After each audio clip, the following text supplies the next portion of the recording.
तू पावे बेशक कतल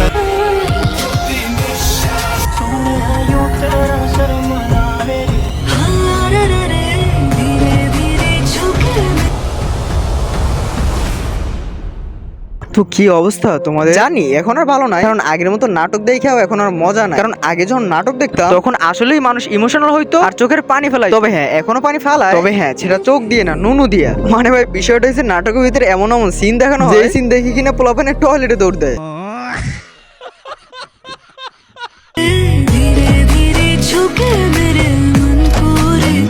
না মানে আমি বুঝলাম যে তোমরা যদি সোশ্যাল মিডিয়ায় কাজ করো তাহলে তোমাদের টিকটক করা লাগবে, তো সেটা ভালোভাবে করো, পাওয়ার পর দেখাই কেন করা লাগবে না। মানে আমি বুঝলাম না, তুমি তো লিঙ্ক দিয়ে ভাইরাল হও, তুমি নাটক দিয়ে পরিচিতি পাইছো, তাহলে টিকটকে এসে কেন অশ্লীলতা ছড়াইতে? সেদিন দেখলাম যে একজনে কমেন্ট করছে, ভাই টিকটক গেলে তো টয়লেটে দৌড় দেওয়া লাগে, তার পাশাপাশি আপনার ভিডিওর ভিতরে যে ক্লিপগুলো দেখা ওই ভিডিওর ক্লিপ দেখে মাঝে মাঝে দৌড় দেওয়া লাগে। ভাই তাড়াতাড়ি কিছু একটা করেন।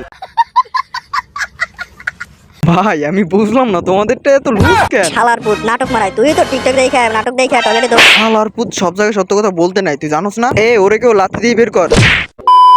पावे बेशक कतल तेरी आंख कतल करे लाख कतल কি সাইজটা অনেক বড় বড় তাই না? ও ভাই এত বড় বড় ভাই, আমার তো দাঁড়াই গেছে। না মানে চুল চুল। বড় পুত আমি ক্যাবের কথা কইছি।